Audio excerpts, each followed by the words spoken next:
آج 17 جون 2022 17 ذی القعدہ 1443 ہجری کا یہ جمعۃ المبارک اللہ جل شانہ نے ہمیں دنیا میں سچی اور حق زندگی پیدا کرنے کے لیے بھیجا ہے کہ دنیا میں انسان اپنے عقل اور تاریخ انسانیت کے تجربات اور انبیاء علیہ السلام کے وحی کے علوم کی روشنی میں یہ صحیح زندگی بسر کرے، یہ رحمت اور مودت اور محبت والی زندگی بسر کرے۔ اب ہر فرد اکیلے اور ذاتی طور پر اس مقصد تک پہنچنے کے لیے اسے بڑی مشکلات سے گزرنا پڑے گا، لہذا اللہ جل شانہ نے یہ آسانی فرمائی کہ انسانیت کے لیے، اپنے بندوں کے لیے اپنا گھر بنا کر اور اپنی طرف نسبت دے کر بندوں کو وہاں جمع ہونے کا حکم دیا کہ ہر علاقے سے لوگ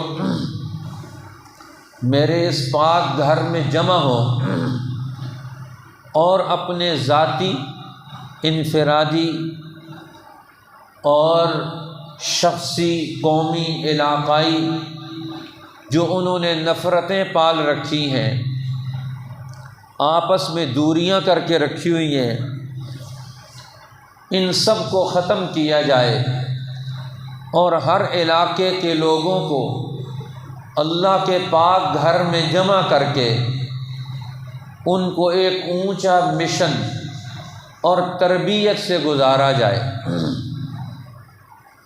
تو حج کیا ہے؟ یہ ایک تربیت ہے کہ دین کے اعلیٰ مقاصد، دین کی تعلیمات، دین حق کا شعور، دین حق کی ذہنیت یہ انسانوں میں کیسے بیدار ہوگی؟ اللہ جل شانہ نے اسی کے لیے حج کو مقرر کیا۔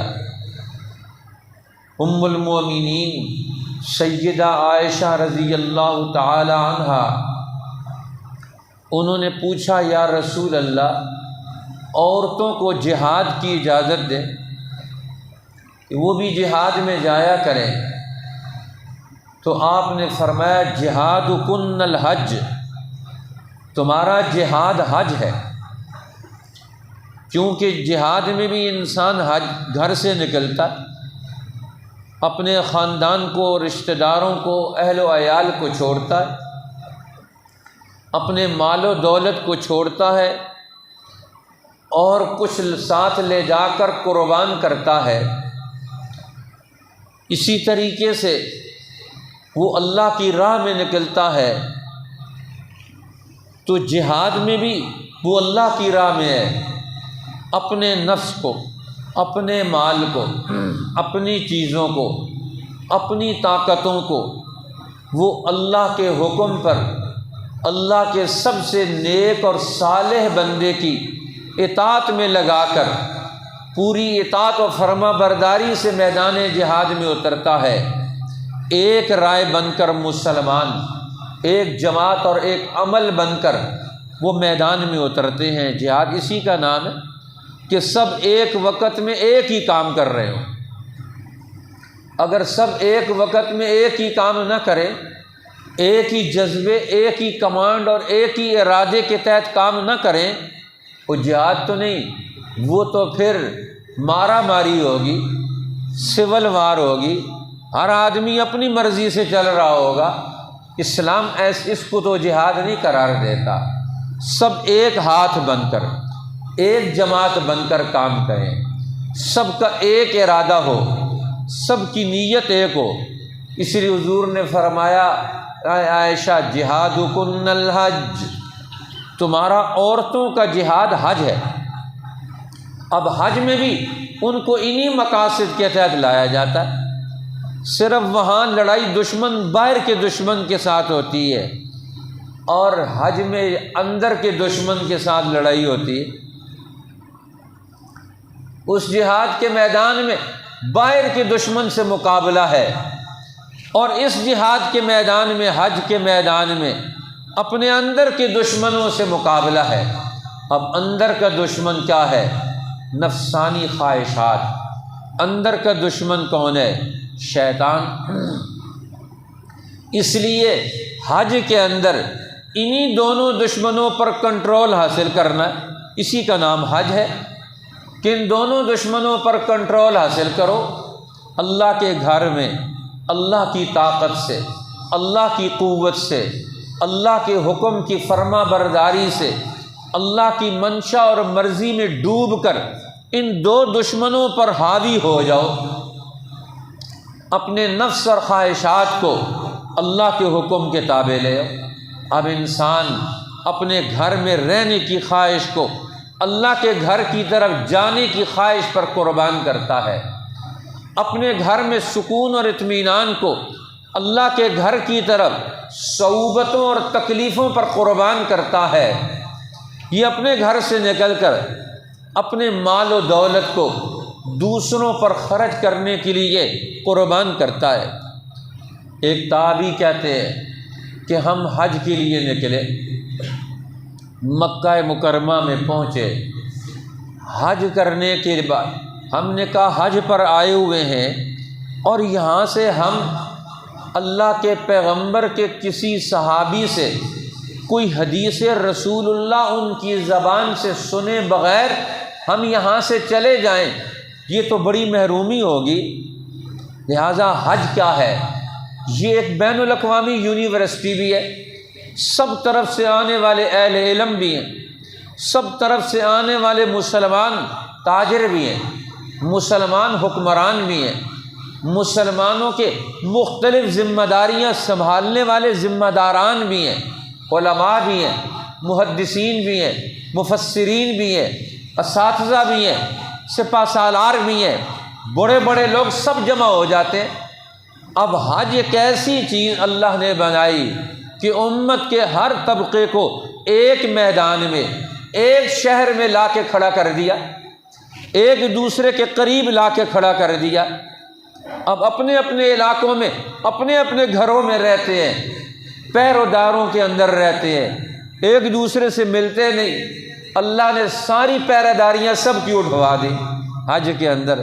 یہاں سارے بندے بن کر آؤ، کوئی حاکم بن کر، کوئی قاضی جج بن کر، کوئی عالم محدث مفسر بن کر، کوئی استاد اور مربی بن کر نہیں، سب اللہ کے بندے بن کر یہاں آؤ، ایک میدان میں، ایک گھر میں، اللہ کے پاک گھر میں، مسجد الحرام میں، حرم کعبہ کے اندر پوری دنیا کے مسلمانوں کی نمائندہ قوتوں کو اللہ جل شانہ نے جمع کر دیا۔ اب یہاں ایک دوسرے کو فیض پہنچاؤ، ایک دوسرے کو فائدہ پہنچاؤ، ایک دوسرے کو سہولت پہنچاؤ، ایک دوسرے کے قریب ہو جاؤ۔ ادھر آگے آ جائیں جی۔ اب اللہ جل شانہ نے یہ مواقع پیدا کر دیے ماشاءاللہ کہ یہاں میرے گھر میں میرے بندے بن کر رہو۔ اب وہ تابعی کہتے ہیں کہ ہم نے تلاش کیا، لوگوں سے پوچھا کہ اس موڑ پر، اس موقع پر یہاں کون سے صحابی رسول ہیں کہ ہم ان سے جا کر حدیث پوچھیں۔ کسی نے بتایا کہ مکہ کے نشیب میں عبداللہ ابن عمرو ابن العاص رضی اللہ تعالی عنہما اپنے قافلے سمیت اترے ہوئے ہیں، ان کی تحقیق کر لو، ان کے پاس چلے جاؤ۔ وہ کہتے ہیں ہماری ایک پوری ٹیم تھی، ایک پوری جماعت تھی کہ ہم اسی تلاش میں لگے ہوئے تھے۔ ہم گئے وہاں، جا کر جہاں قافلہ اترا ہوا تھا ان سے پوچھا کہ عبداللہ ابن عمرو ابن العاص کا قافلہ یہی ہے؟ انہوں نے کہا ہاں یہی ہے۔ انہوں نے وہاں جا کر جو ماجرا دیکھا، حال دیکھا، طریقہ کار دیکھا، ساز و سامان دیکھا، 100 اونٹنیاں ایک طرف، 200 اونٹنیاں، ان پر مال و اسباب لدا ہوا وہ دوسری طرف۔ انہوں نے پوچھا یہ سارا قافلہ، یہ سارا سامان یہ عبداللہ ابن عمرو ابن العاص کا ہی ہے؟ انہوں نے کہا ہاں یہ سارا انہی کا ہی ہے۔ تو بڑے حیران ہوئے، ہم تو سمجھ رہے تھے کہ وہ بڑے متواضع، بڑے منکسر المزاج، اونچے اخلاق کے مالک، علوم نبوت کے حامل اور وارث، امت کے خدمت گزار لوگوں میں سے، اور 100 اونٹ ان کے قافلے کے سواری کے ہیں، اور 200 اونٹ ان کے مال برداری کے ہیں، جن پر ساز و سامان لدا ہوا ہے۔ تو ان سے پوچھنے لگے، وہاں ان کے خادم اور نوکر بھی تھے، غلام بھی تھے، کہ یہ ماجرا کیا ہے؟ انہوں نے کہا کہ عبداللہ ابن عمرو ابن العاص وہ اکیلے حج نہیں کرتے، وہ جب بھی حج کے لیے آتے ہیں تو وہ اپنے ساتھ 100 بڑے بڑے اہل علم، امت کے بڑے عظیم لوگوں میں سے ان کو اپنے ساتھ لے کر آتے ہیں، ان کا خرچہ بھی خود برداشت کرتے ہیں، ان کی مال برداری کا خرچہ بھی برداشت کرتے ہیں، ان کی سواری کا خرچہ بھی برداشت کرتے ہیں، اور جتنے دن 2 مہینے یہاں ٹھہرتے ہیں حرم کے اندر، تو مصر سے ان کے لیے غلہ اور اناج، ساز و سامان لے کر آتے ہیں۔ صبح و شام ان کے دسترخوان پر سینکڑوں لوگ کھانا کھاتے ہیں، جن کے مفت کھانے کا انتظام کرتے ہیں۔ اب یہ اکیلے نہیں حج کرتے، سینکڑوں لوگوں کے حج کا ذریعہ بنتے ہیں، ہزاروں لوگوں کے کھانا کھلانے کا انتظام کر کے ساتھ لے کر آتے ہیں۔ یہ وہ دل اور گردہ، یہ جگر اور طاقت، یہ عقل اور شعور، یہ خدمت کا جذبہ، یہ اللہ نے ان لوگوں کے دل و دماغ میں پیغمبر کی صحبت سے کوٹ کوٹ کے بھر دیا تھا کہ کعبۃ اللہ میں آنے کا کیا مزہ ہے، کعبۃ اللہ میں دوسروں کو لانے کا کیا مزہ ہے، کعبۃ اللہ میں آنے والوں کی خدمت کرنے کا کیا مزہ ہے، کعبۃ اللہ کے جلو میں علماء کی، اہل علم کی ساری ٹیموں کو لا کر اکٹھا بٹھا کر ان کو تعلیم و تربیت دینے کا کیا مزہ ہے۔ کیا شوق اور ذوق تھا ان لوگوں کا۔ انہوں نے کہا تم نے تو دیکھا ہی کچھ نہیں، عبداللہ ابن عمرو ابن العاص کا حال ہی کیا تم نے دیکھا۔ فرمایا اچھا کہاں ملیں گے؟ وہ تو اس وقت حرم کعبہ کے اندر گئے ہوئے، اب گئے تلاش کرتے ہوئے، دیکھا کہ عبداللہ ابن عمرو ابن العاص رضی اللہ تعالی عنہ کعبہ کے ساتھ ٹیک لگائے بیٹھے ہیں، اور اللہ کے پیغمبر کے ارشادات، تعلیم و تربیت کا، ارشاد اور رہنمائی کا، انسانی قلوب کو علوم نبوت سے سیراب کرنے کا ایک پورا دور چل رہا ہے۔ سوالوں کے جواب دے رہے ہیں، لوگوں کی تشفی کرا رہے ہیں، ان کے مسائل حل کر رہے ہیں، ان کو جواب دے رہے ہیں، اللہ اور بندوں کے درمیان جہالتوں کے فاصلوں کو پاٹ رہے ہیں۔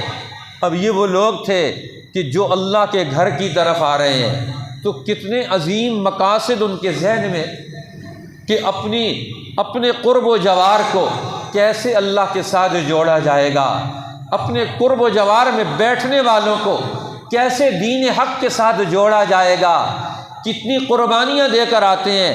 آج نام لینا آسان ہے، 200 اونٹ لدے ہوئے پورا قافلہ غلے اور اناج کا، ساز و سامان کا، اور جاتے ہوئے 200 اونٹ بھی ذبح کر کے کھلا کر جاتے ہیں۔ صرف وہی نہیں، صرف مال برداری کے اونٹوں پر وہ جو مال اور اونٹ وہ سب قربان کر کے جاتے، اور سواری کے اونٹ آنے اور جانے کے ان کو محفوظ رکھتے۔ یہ ہمارے آنے اور جانے کی سواریوں کا نظام ہے۔ کہاں وہ لوگ ایک ایک آدمی، ایک ایک حکومت جیسے بجٹ کا منصوبہ بنا کر کعبۃ اللہ کے لیے نکلتا ہے۔ اور آج اس دور کے حکمران ہیں کہ جنہوں نے اپنی نادانیوں سے، جہالتوں سے، اپنی ظلم اور جبر سے، گناہ کے ماحول میں اپنے دل و دماغ کو ایسا انہوں نے لتھیڑ لیا، ایسا انہوں نے دبا لیا، ایسی فرما برداری میں چلے گئے کہ کعبۃ اللہ کی عظمت ہی رخصت ہو گئی، کعبۃ اللہ کی طرف جانے والوں کی عظمت ہی رخصت ہو گئی۔ کعبۃ اللہ کے ماحول سے وہاں جو تعلیم و تربیت پا کر وہاں سے لوگ واپس آئیں گے، ایک نیا دور لے کر آئے گا۔ حاجی امداد اللہ مہاجر مکی رحمۃ اللہ علیہ فرماتے کہ مدینہ طیبہ میں ایک دور وہ تھا کہ پورے شہر میں کوئی آدمی کسی سے الجھتا ہی نہیں تھا، نور نبوت کا وہ ماحول تھا، اخلاق نبوت کا وہ ماحول تھا کہ 1000 سال تک کہ پچھلی صدی جو گزری رسول اللہ کی تربیت سے لے کر مدینۃ الرسول کا وہ ماحول، جو مسجد نبوی سے ماحول پروان چڑھا تھا، جو علم وحی سے ماحول پروان چڑھا تھا، جو صحابہ کی تربیت سے لوگ ذہن لے کر اٹھے تھے، 1000 سال تک مدینۃ الرسول میں وہ ماحول تھا کہ مدینہ کے گلیوں میں کبھی کسی لڑائی کی نوبت ہی نہیں آئی، کسی فساد کی نوبت ہی نہیں آئی، کوئی آدمی کسی سے تو تکار ہی نہیں کرتا، کوئی گالی اور بکواس کا تصور ہی نہیں ہے، مسجد نبوی کے اندر ہی نہیں بلکہ باہر بازاروں میں بھی نہیں۔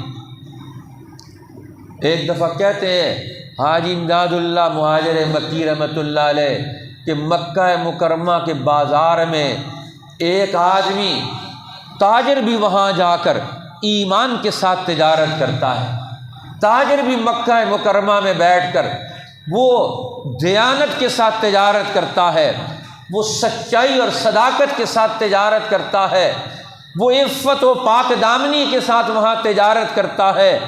سرزمین حرم کا جو بازار ہے، اس بازار میں بیٹھنے والا آدمی، اس کا دل بھی زندہ ہے، اس کا دماغ بھی زندہ ہے، اس کی زبان بھی ذکر الہی سے آباد ہے، وہ نہ کسی کو دھوکہ دیتا ہے، نہ کسی سے خیانت کرتا ہے، نہ کسی کو نقصان پہنچاتا ہے، نہ کسی کو کسی طرح کا کوئی آزار پہنچاتا ہے، کسی طرح کی کوئی تکلیف رسانی کا، کوئی دھوکے اور خلا بازی کا ان کے ہاں کوئی تصور ہی نہیں ہے۔ ایک گاہک ایک دکاندار کے پاس جا کر اس کے ساتھ چیز خریدتا ہے اور قیمت میں تو بھاؤ کرتا ہے، کہتے ہیں قیمت کم زیادہ کرنے کی کوشش کرتا ہے، وہ کہتا ہے اللہ کے بندے، اللہ کے گھر میں کوئی آدمی ایسی تجارت کر سکتا ہے کہ جس میں وہ ضرورت سے زیادہ وہ نفع کما کر دوسرے کو دھوکہ دے، یہ ممکن اور جائز ہے؟ اللہ کے بندے یہاں سے چلا جا، ہمارا مزاج نہ بگاڑ، ہمارے بازار کا وتیرہ نہ خراب کر، ہمارے بازار کی عادت نہ خراب کر۔ یہاں کا تاجر جب کعبۃ اللہ کی تاثیر سے وجود میں آیا اور فرمایا اب کیا حال ہو گیا، پوری دنیا سے آنے والے بگڑے مزاج کے لوگ، کسی نے تجارت سنبھال لی، کسی نے اور منصوبہ سنبھال لیا، اب انہوں نے تعلیم تو حاصل نہیں کی، تربیت تو حاصل نہیں کی، کسی اللہ والے کی صحبت میں بیٹھے نہیں، کعبۃ اللہ کی عظمت کا احترام کا ان کے دل و دماغ میں خیال ہی نہیں۔ یہ کون سی سرزمین ہے؟ یہ تو حرم کعبہ ہے۔ یہ کون سی زمین ہے؟ یہ حرم ابراہیم ہے، یہ حرم خلیل ہے۔ یہ کون سی زمین ہے؟ یہ حرم حرمت اللہ، یہ اللہ کے حرمت اور کعبۃ اللہ کی سرزمین ہے۔ یہاں تو آنے والا کس جذبے سے سرشار ہو کر آتا ہے، کس محبت کو دل و دماغ میں جاں گزی کر کے آتا ہے، کن ولولوں کو ارادوں کو پال کے یہاں آتا ہے، کتنے وہ صعوبتوں اور تربیت سے گزر کر آتا ہے، کتنے استغفار اور توبہ کے وہ کلمات کہہ کر اپنے جسموں کو روحوں کو پاک کر کے آتا ہے، کتنا آتے ہوئے درود پاک پڑھتے ہوئے آتا ہے۔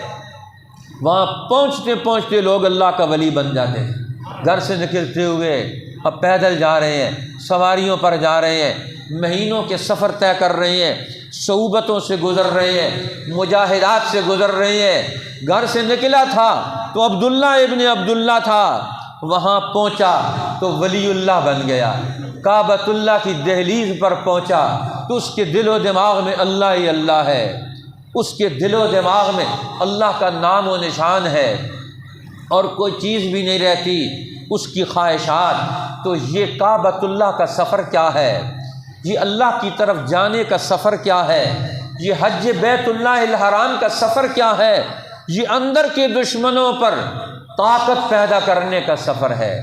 یہ نفس اور شیطان کو یہ کیسے کنٹرول کیا جائے گا، یہ قوت مسلمان میں کیسے پیدا ہوگی، یہ کعبۃ اللہ کے در و دیوار کو دیکھنے سے آئے گی، یہ ان تجلیات کو اپنے دل و دماغ میں سمونے سے آئے گی، کعبۃ اللہ میں جا کر وہاں کی تاثیرات اپنے دل و دماغ میں منتقل کرنے سے آئیں گی، انسان میں یہ کمانڈ پیدا ہوگی یہ اپنے نفس کو قابو کر سکے۔ اس لیے تو حضور قرآن پاک نے اسی کی طرف توجہ دلائی۔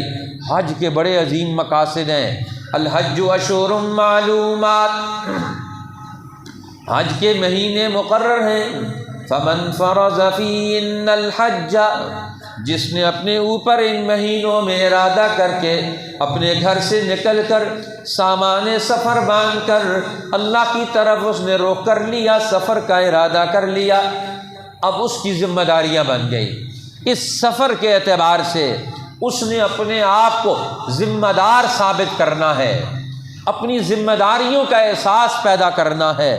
تو حج کا سفر ایک مسلمان کو مسلمان بناتا ہے، ذمہ دار بناتا ہے، اہلیت کا شعار بناتا ہے، اپنے اندر اہلیت پیدا کرے۔ کس چیز کی اہلیت پیدا کرے؟ قرآن کہتا ہے یہ 3 مقاصد کو ذہن میں رکھ کر ہر قدم اٹھائے گا، ہر قدم عمل کرے گا، ہر ارادہ وجود میں لائے گا، زبان سے بول نکالے گا، یہ 3 مقاصد اس کے ذہن میں ہوں گے۔ گھر سے نکلنے کے بعد فلا رفث، پہلا کام جو حج کا بنیادی مقاصد میں سے ہے کہ یہ بے حیائی کے کاموں سے الگ ہو جائے، یہ بے شرمی کے کاموں سے الگ ہو جائے۔ کوئی بے حیائی اور بے شرمی کا کام یہ اپنے قول سے، اپنے فعل سے، اپنے عمل سے کہیں بھی یہ وجود میں نہیں لائے گا۔ فلا رفث، اب یہ بے حیائی کا کام نہیں کرے گا، کسی بے شرمی اور بے غیرتی کا ارتکاب نہیں کرے گا، اب یہ شرم و حیا کے ساتھ چل کے جائے گا، یہ شرم و حیا کے ساتھ چل کے جائے گا۔ یہ مسلمان کا سب سے بڑا زیور ہے کہ یہ شرم و حیا کے ساتھ رہے۔ شرم و حیا کا مطلب کیا ہے؟ یہ ہر جگہ کی پہچان کر لے، ہر کام کے لیے ایک جگہ ہے، ہر جگہ کے لیے ایک خاص کام ہے، اس جگہ پر وہی کام کیا جائے، اور جو کام کرنا ہے اس کے لیے اس جگہ کا انتخاب کرے۔ اب مسجد جس کام کے لیے بنائی گئی ہے، اس کام کو یہاں کرنا یہ اصل حیا ہے، اور اس کے علاوہ دوسرے کام یہاں کرنا یہ بے حیائی ہے۔ اسی طرح ہم کہتے ہیں نا، جو آدمی کپڑے اتار کر راستے میں پیشاب پخانے کے لیے بیٹھ جائے، ہم کہیں گے یہ بڑا بے شرم ہو گیا، اس نے اپنا شرم اتار دیا، کیونکہ راستہ یہ اس کام کے لیے نہیں بنایا گیا۔ تو جو زندگی کے کام یہ زندگی کے دائرے ہیں، یہ دائروں کا تعین ہے، کاموں کا تعین ہے، ہر دائرہ، ہر گھر، ہر جگہ اس کی پہچان آ جائے، اس پہچان کے بعد اس گھر، اس جگہ کے جو کام ہیں ان کاموں کی بھی پہچان آ جائے کہ ہم نے کیا کرنا ہے۔ فرمایا فلا رفث، اب یہ کوئی بے حیائی کا کام نہیں کرے گا۔ اب یہ انسان کی ذات سے متعلق ہے، ہر فرد ذاتی اعتبار سے، شخصی اعتبار سے عمدہ اور اعلیٰ اخلاق کا مظہر بن جائے گا۔ یہ کسی گھٹیا اور سفلی اور گری ہوئی حرکت کا ذاتی طور پر ارتکاب نہیں کرے گا۔ یہ پہلا بنیادی مقصد ہے حج کا، کہ پوری امت کے اندر اللہ جل شانہ اس مقصد کو پیدا کرنا چاہتے ہیں۔ حج کے ذریعے سے یہ آواز لگوانا چاہتے ہیں، ہر مسلمان کے کان میں یہ پہنچ جائے، حاجی وہاں جا کر حج کے ذریعے سے یہ کام کر سکتا ہے، اور باقی امت کے لوگ اللہ کے گھروں کی طرف سفر کرتے ہوئے، اللہ کے دین اور علم کی طرف سفر کرتے ہوئے یہی کام یہاں کر سکتے ہیں، ان مقاصد کو حاصل کر سکتے ہیں۔ اور دوسرا مقصد کیا ہے؟ فرمایا ولا فسوق، کسی فسق کا، قانون کی خلاف ورزی کا ارتکاب نہیں کرے گا، معصیت کا ارتکاب نہیں کرے گا، قانون الہی اور آداب زندگی کا پورا دھیان رکھے گا۔ فسق نام کس چیز کا ہے؟ اللہ نے واضح احکامات دے دیے زندگی گزارنے کے، ان واضح احکامات کی خلاف ورزی نہیں کرے گا۔ جو خلاف ورزی کرتا ہے اللہ کے طے کردہ احکامات کی، اس کو فاسق کہا جاتا ہے۔ اب یہ ایمان سے، صالحین سے، یہ ایمان والے مرتبے سے، صالحیت کے مرتبے سے انسان نیچے گر جاتا ہے، یہ فاسق بن جاتا ہے۔ انہو کان من المفسدین، یہ مفسد بن گیا، یہ فاسق بن گیا، یہ فسق اور فجور میں مبتلا ہو گیا، اس نے قانون توڑ ڈالا۔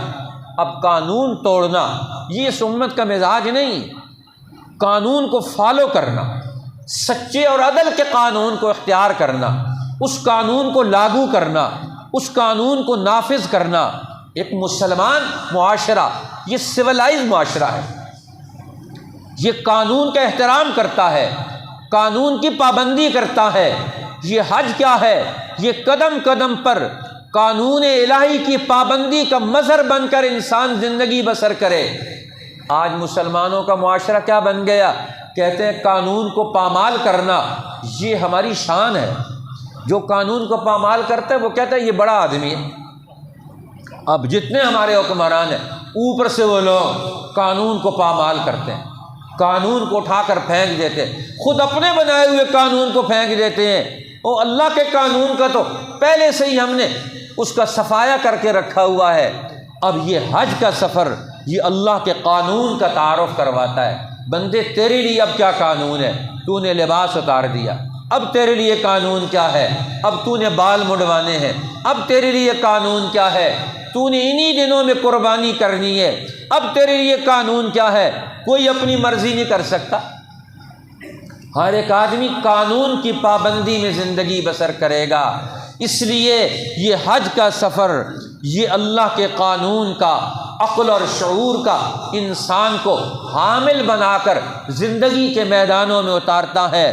فرمایا ولا فسوق، یہ کسی قسم کی قانون کی خلاف ورزی، بے عملی اور بد عملی کو اختیار نہیں کرے گا۔ یہ اللہ کے علم کی روشنی میں زندگی کا ہر قدم اٹھائے گا۔ اب یہ مسلمان کا مزاج بن گیا قانون کی اطاعت کا۔ اگر سب لوگ قانون کی اطاعت میں آ جائیں تو 70% نہیں 90% جھگڑے یہیں سے ختم ہو جاتے ہیں۔ جب لوگ اپنے آپ کو ایک قانون کے تابع لے آئیں تو سارے جھگڑے ختم ہو جائے۔ ہم قانون کو مانتے اور یہ قانون ہے، اس قانون کی زد میں کون آتا ہے؟ میں آتا ہوں تو اپنے آپ کو لے آؤ۔ اللہ جل شانہ قیامت کے دن کیا کرے گا؟ اسی قانون کا نفاذ کرے گا نا۔ اللہ کی عدالت لگے گی، اللہ جل شانہ اسی قانون کو نافذ کرے گا سب پر، اور اس وقت سب کو ماننا پڑے گا۔ ان کے لیے کوئی چارہ کار نہیں ہوگا کہ اللہ کے قانون کے سوا اپنے آپ کو وہ بڑا ثابت کر سکے۔ وہاں سب کی بڑائیاں ٹوٹ جائیں گی۔ یہاں بھی حج کے سفر میں اللہ جل شانہ سب کی بڑائیوں کو توڑ ڈالتے ہیں، سب کو ایک صف میں کھڑا کر لیتے ہیں۔ اسی لیے وہ واقعہ بھی رونما ہوا۔ جبلہ ابن ایم غسانی، ایک غسان شام کے قبیلے کا ایک عیسائی سردار مسلمان ہو کر آ گیا، اور عین حج کے دنوں میں مسلمان ہوا۔ حضرت عمر نے مدینۃ الرسول سے حج کے سفر کا ارادہ کر لیا، وہ بھی ساتھ آ گیا۔ طواف کرتے ہوئے، طواف کر رہے ہیں، طواف کرتے ہوئے اس کے ایک کپڑے پر، چادر پر ایک دیہاتی کا پاؤں آ گیا۔ اس نے واپس مڑ کر اس کو چابک رسید کر دیا کہ تجھے شرم نہیں آتی؟ تو دیکھتا نہیں ہے کہ میں امیر غسان ہوں اور میری چادر پر تیرا پاؤں کیوں آ گیا ہے؟ اس نے اس کو چابک رسید کر دیا، تماچا رسید کر دیا۔ اس نے اسی وقت طواف سے فارغ ہوا، حضرت عمر کی عدالت میں دعویٰ دائر کر دیا، جبلہ ابن ایم غسانی نے مجھے اللہ کے گھر کے اندر تماچا رسید کر دیا ہے، انصاف دلوایا جائے۔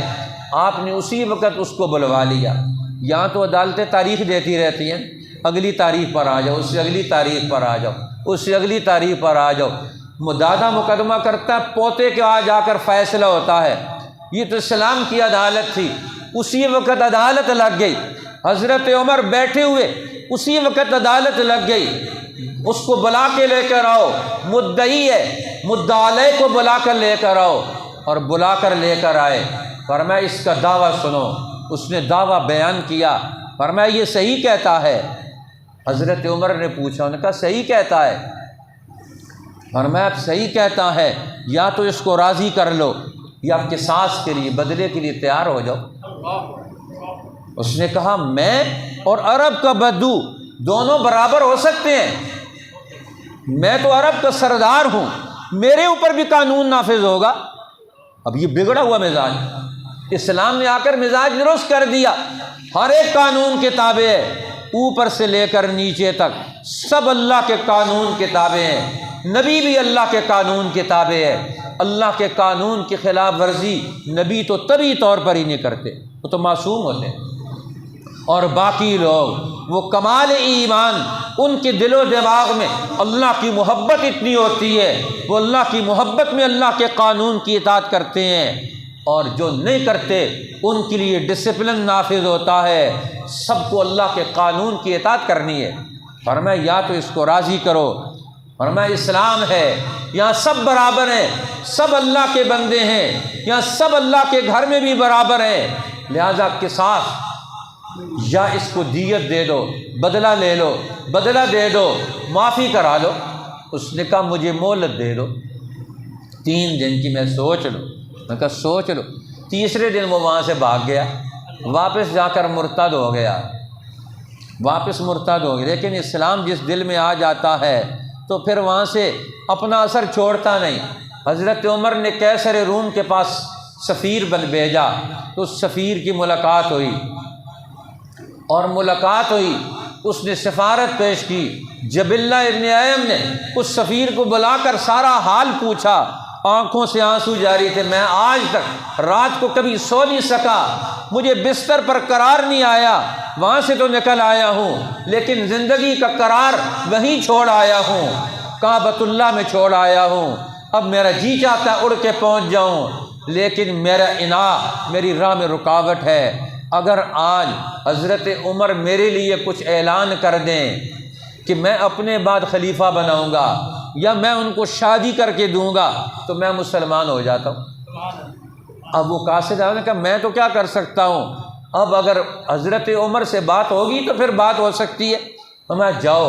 اب وہ گئے، حضرت عمر سے تذکرہ کیا تو آپ نے فرمایا تو نے اسی وقت 2 شرطیں قبول کر لینی، عمر کی بیٹی یا عمر کی بہن، عمر کی عزیزہ، اگر میں اس کو رشتے میں دے دیتا اسلام کے بدلے میں، اس سے بڑی میرے لیے عزت کی کیا بات تھی۔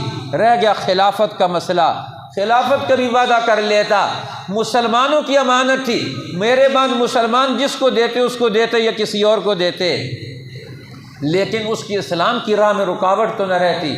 اور میں جاؤ، جا کر دوبارہ اس کو بتا دو ہمیں تیری شرطیں قبول ہیں۔ لیکن جب وہ صحابی وہاں پہنچے قیصر روم کے شہر میں، اندر سے جبلہ ابن ایم کا جنازہ باہر نکل کر آ رہا تھا، اس کے مقدر میں آخری دور میں۔ اس لیے اللہ کے گھر میں اللہ کے قانون سے پہلو تہی کرنا یہ ہدایت سے محرومی کا سبب بھی بن جاتا ہے۔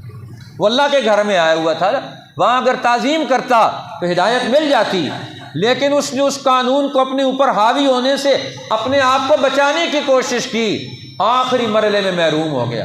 یہ اللہ کے گھروں کی بے ادبی، اللہ کی عظمت کا اظہار یہ انسان کے دل و دماغ پر ہونا چاہیے، اس میں کمی آئے گی آخرت ختم ہو جائے گی۔